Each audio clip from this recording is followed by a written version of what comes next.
ดีใจเลยดีใจแห้งตื่นเงินมาเราเคยโอเคโอเคอะไรเป็นครั้งแรกเลยโดยตัดนะเอาเปล่ามันสิ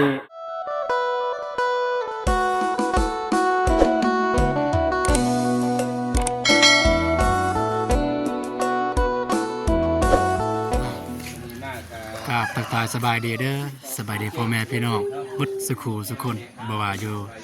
ในหรือต่างประเทศแล้วก็ผู้ใหญ่ใจบุญ FC ทุกท่านเนาะที่เขามาเบิ่งช่อง YouTube ของเบาตูนมื้อนี้ก็เบาตูนกับเบานงมาซื้อเค้กพี่น้องเลยมาซื้อเค้กให้น้องบ้องเพราะว่าเมื่อวานนี้เป็น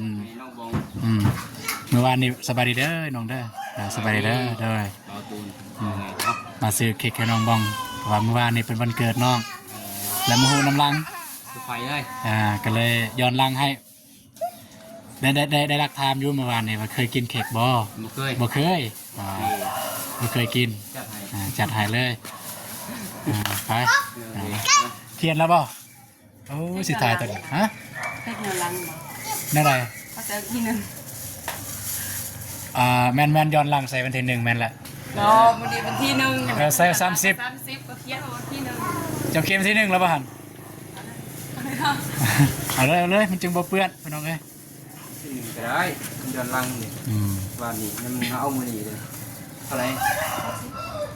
เอามือนี่เลยแล้วนงซื้อ60,000 เก็บบ่โอเคพี่น้องเนาะก็ไ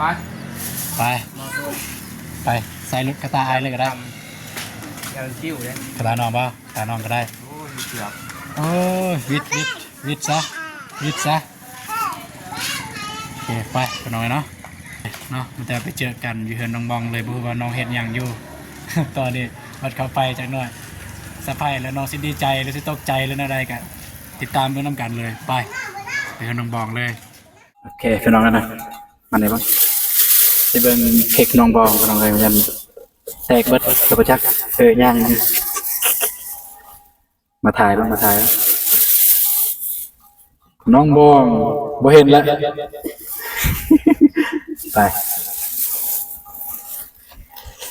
แต่งก่อนเดี๋ยวสิแต่งก่อน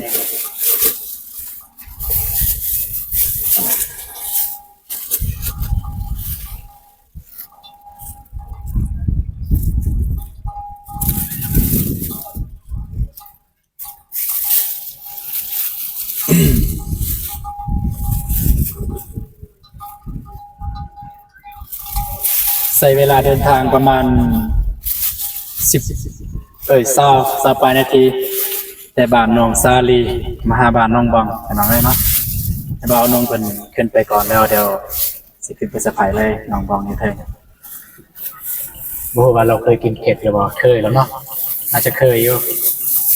ใหญ่ปานนี้ก็บ่เคยกินเค้กเนี่ยโอ้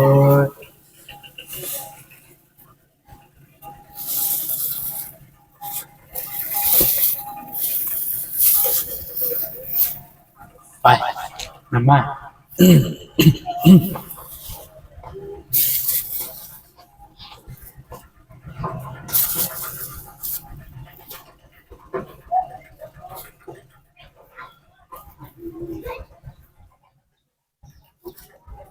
ฝาก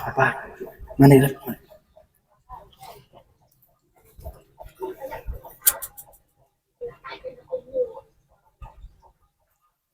เบิ่งให้เห็นเลย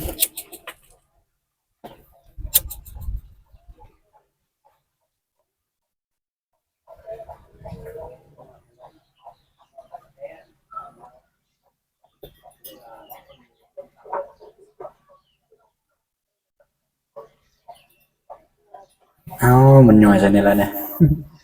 น้องบองก็น้องเลยเห็นบ่น้องบองก็น้องเลยเนาะก็ไปเบิ่งว่าน้องบองเนี่ยมีปฏิกิริยาแนวใดหลังจากที่บัดเห็นเค้กเนี่ยเพราะว่าเมื่อวานเนี่ยเพิ่นบ่ได้เป่าแต่ว่าเนาะสิไปหาน้องบองเลยพี่น้องเลยไป มา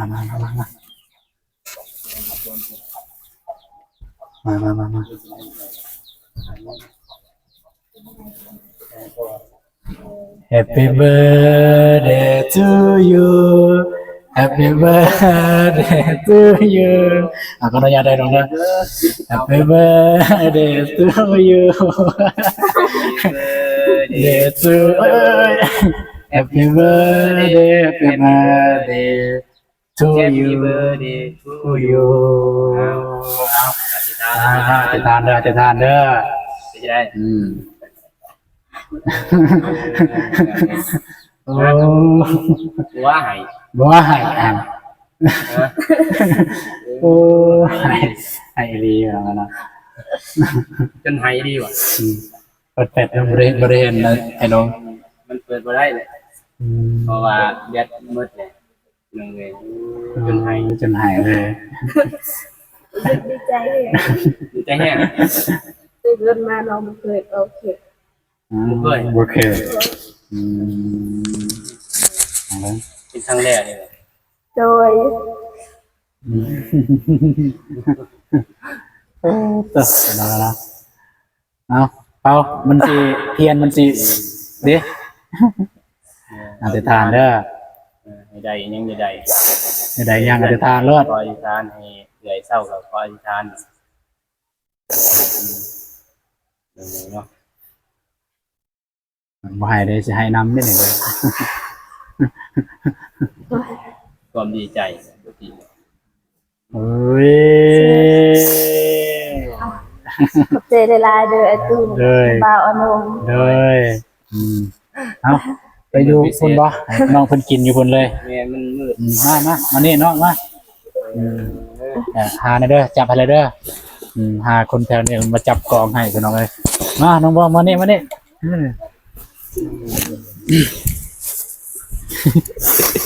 เดี๋ยวทำ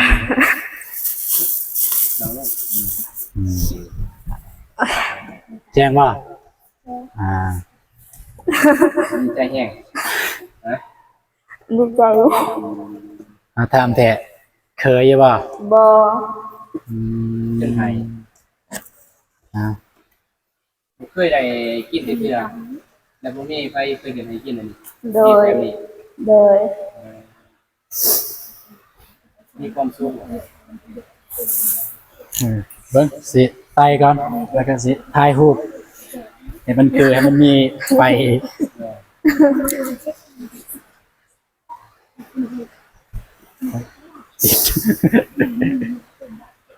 จับมันเอานั่งคุยก็ได้ ตรงนี้ป่ะแนมกล้องสองกล้องเลยโอเคเรียบร้อยเอาเป่าอีกขอบ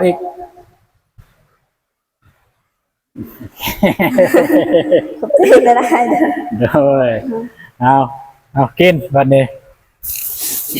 จะคลองเค้กแล้วกินก่อนเนาะ ตามความรู้สึกเนาะ เป็นยังไง รู้สึกดีใจแฮง กินบ่ฟัน โดยบ่คิดบ่ฝันว่าสิสะใภ้เพราะว่าตอนเกิดมาน้องบ่เคยมีคนสะใภ้อย่างนี้ บอกแล้วจนโตสั้นเนาะ เมื่อได้วันเกิดเนาะ เมื่อวาน นี่ เพราะว่าวันนี้ถ่ายกับบ่ทันเนาะขอพาเลยทำแน่นี่แต่ว่าการเกี่ยมกับรอตัวเพิ่นเนาะคือเด็กเนี่ยอยู่บ้านสบายเนาะน้องเพิ่นว่าเพิ่นบ่เคยกินเค้กบ่เคยเห็นเค้กวันเกิดในชีวิตนั่นน่ะมีครั้งเดียวไหว้ก็เลยว่าให้น้องสักครั้งแล้วมีความสุขกันว่าในนี่แหละเมื่อผู้ตังแต่น้อยเนาะพออายุ19 ปีผมทุกข์กันเนาะเดี๋ยวให้ทางน้องระบายเลยมารอยยิ้ม24%เนาะ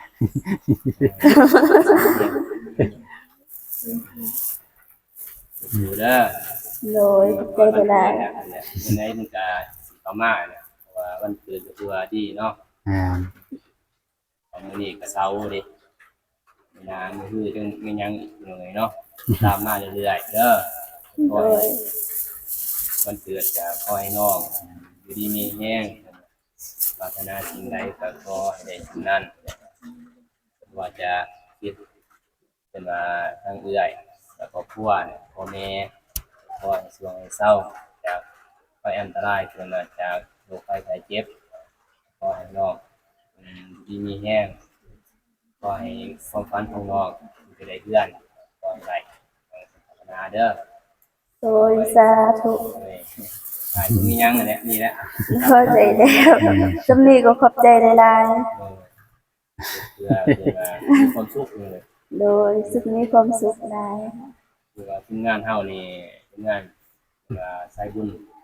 ตั้งเป็นว่าทีมงานเดียวบ่เที่ยงขึ้นน่ะอยากให้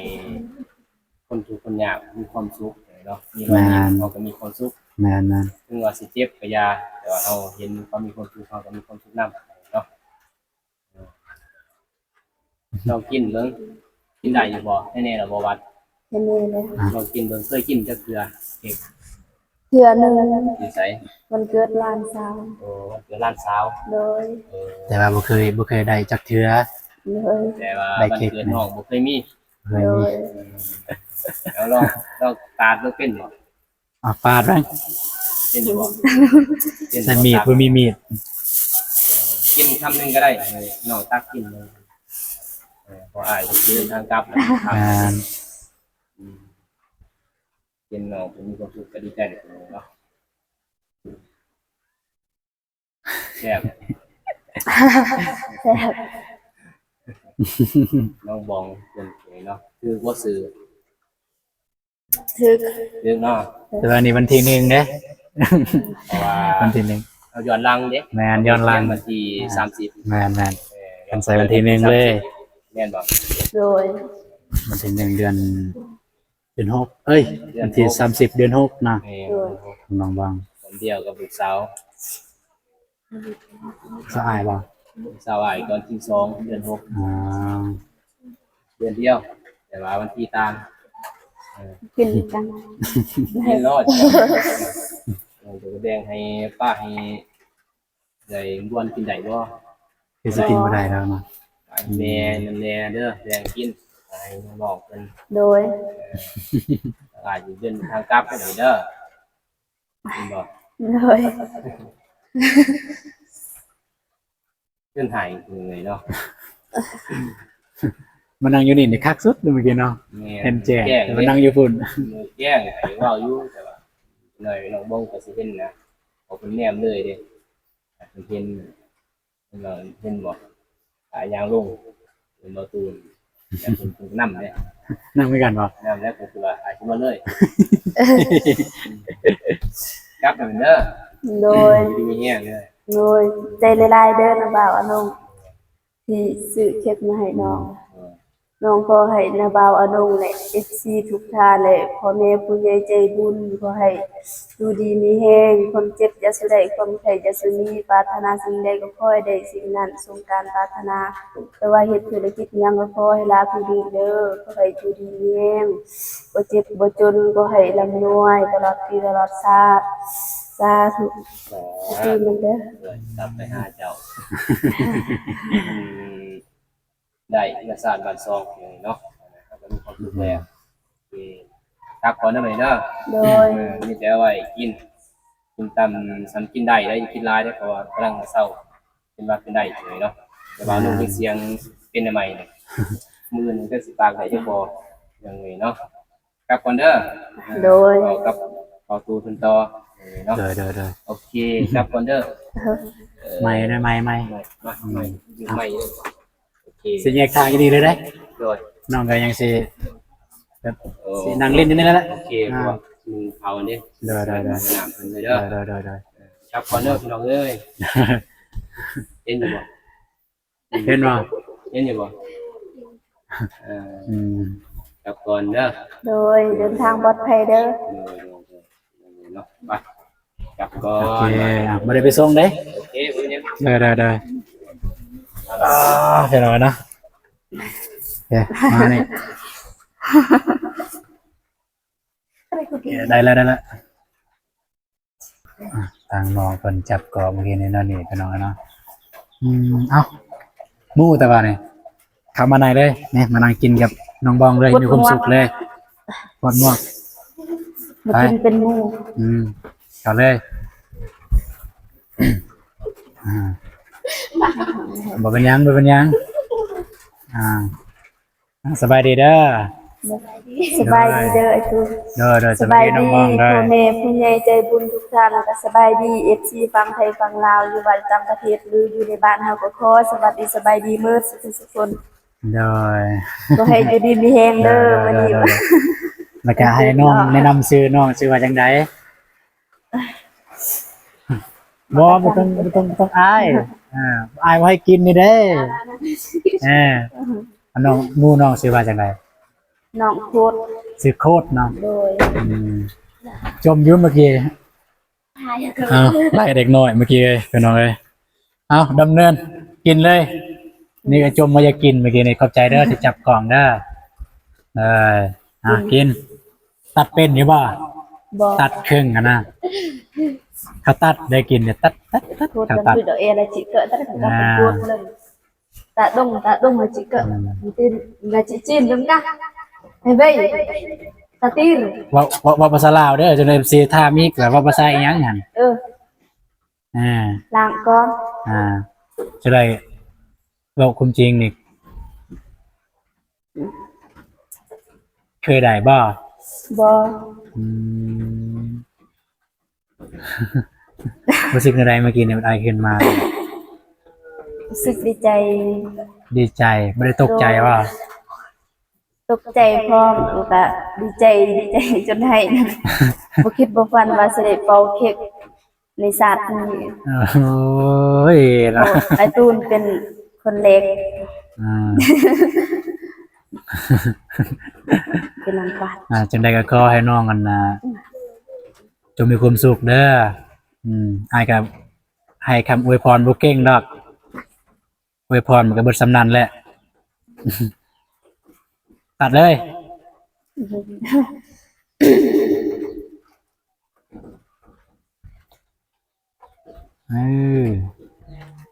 ตัดเป็นไม้บวกนี่สิ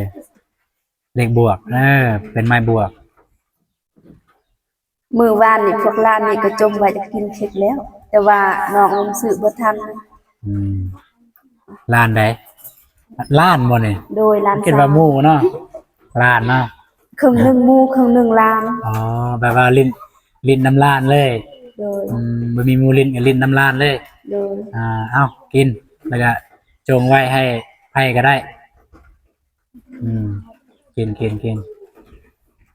นาะ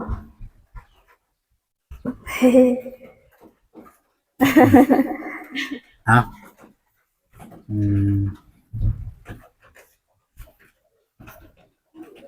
ถือว่ามื้อนี้นี่น้องบองหยุดเวียกหยุดงานได้ทั้งเค้กได้ทั้งเศร้าพี่น้องเนาะ จังไดก็ขอให้สิ่งอื่นเข้ามาในชีวิตน้องเด้อ โดยสาธุ อันเรื่องสุขภาพแนวเจ็บแนวไข้ก็บ่ให้เข้ามา โดย ให้เข้ามาแต่สิ่งดีๆวันเกิดปีนี้ กินเลยเด้คือไปตัดซื้อหั่นซื้อน้องตัดได้ยัง น้องผู้ เอาก็ยาแล้วกินเลย ไอ้ตูนคือผู้วันเกิดน้องมื้อนี้ กะฮู้ใส่ใจเนาะ ขอบใจละลาย เลย ก็สิเป็นความทรงจำที่ดีนะเนาะ ความทรงจำ น้อง ดี สิจำเรื่องไอ้ตูนที่เฮ็ดดีกับน้อง ๆไม่แต่อ้ายบ่ โดย ไม่แต่อ้ายเด้ โดย ทีมงานเด้ คือกันหมดทีมงานไอ้เจ็บแล้วก็ไอ้โก้นาบาวเตียงทองนาบาวอนุง ได้บ่ว่าหลายยายห่างกินเลย จมมาอยากกินเนาะแม่นบ่ได้ยินน้องบองว่าจมอยากกินกิน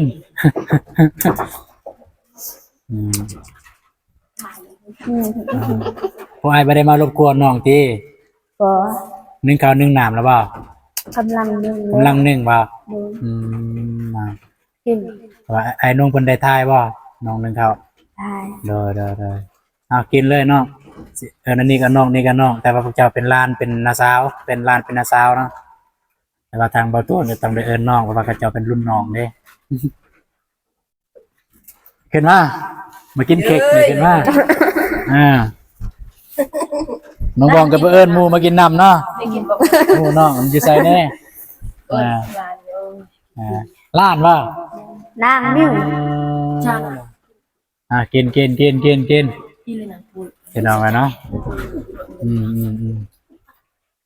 เบ็ดเอาจอมเบ็ด ก็ดูกูชอบ บอกภาษาลาวเด้อให้น้ำบ่าวบ่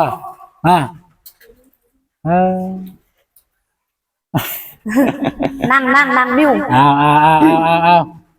นางมิวสิมิวบ่ โดย เอา งานเราพูด เรียน คนนั้นยิ้มเลยเนาะ แซ่บ มาแต่ใส่ก็ใส่สุดแบบนั้น ๆจ้า บ่มาแต่ดำหน้าบ่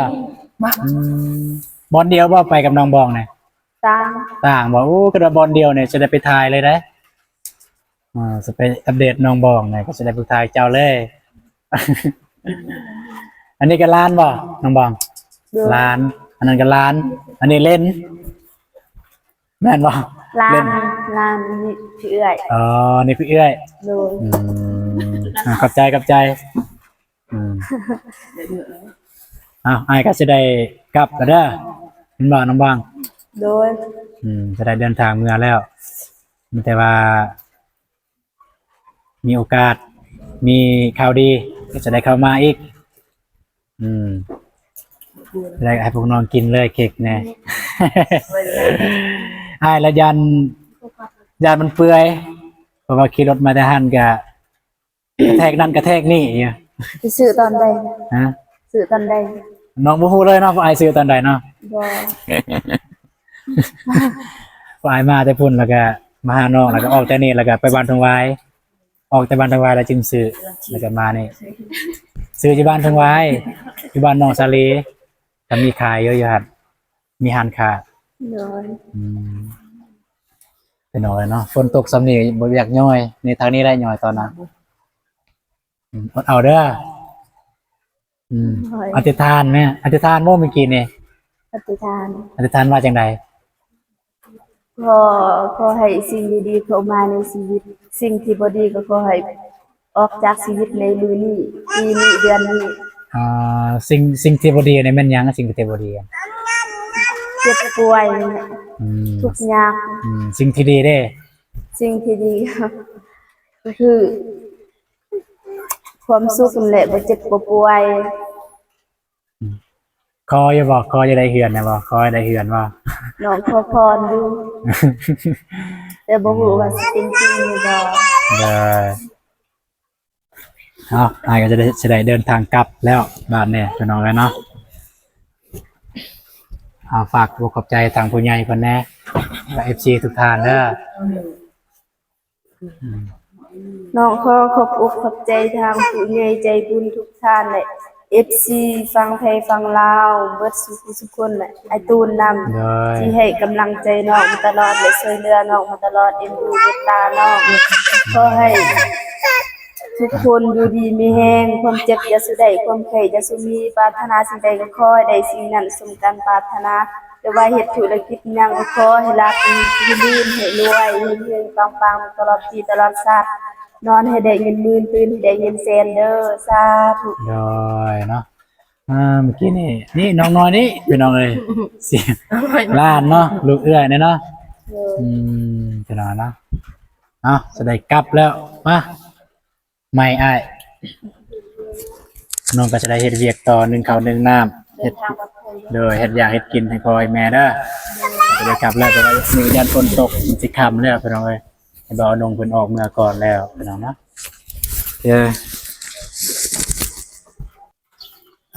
เรียบร้อยพี่น้องแล้วเนาะ มาเกิดมาสะพายก็เป็นสะพายดอกวันเกิดแต่ว่าน้องมันจนให้เลยพี่น้องเอ้ย เราอยู่มืดๆเด้บ่อยากเห็นปานใดเพิ่นว่าเนาะเพราะเราอยู่เฮือนครัวก็บ่อยากเห็นปานใดทางตอนน้องให้แต่ก็สิตัดตอนน้องให้แบบเป็นไฮไลท์เลย โอ้ก็เข้าใจความรู้สึกเพิ่นเอาไว้เพราะว่าน้องก็บ่เคยได้เค้กแบบว่าเค้กวันเกิดยังบ่เคยได้จักเทื่อนะก็เข้าใจความรู้สึกน้องอยู่น้องจนให้เลยเมื่อกี้นะสำหรับคลิปนี้ก็บ่ว่าระยะห่างพี่น้องเนาะก็บ่ต่อตูนก็สิขอจบคลิปเพียงเท่านี้เนาะแต่ว่าพอๆกันในคลิปต่อไปคลิปนี้บ่ตูนขอกล่าวคำว่าสบายดีเด้อพี่น้องเนาะ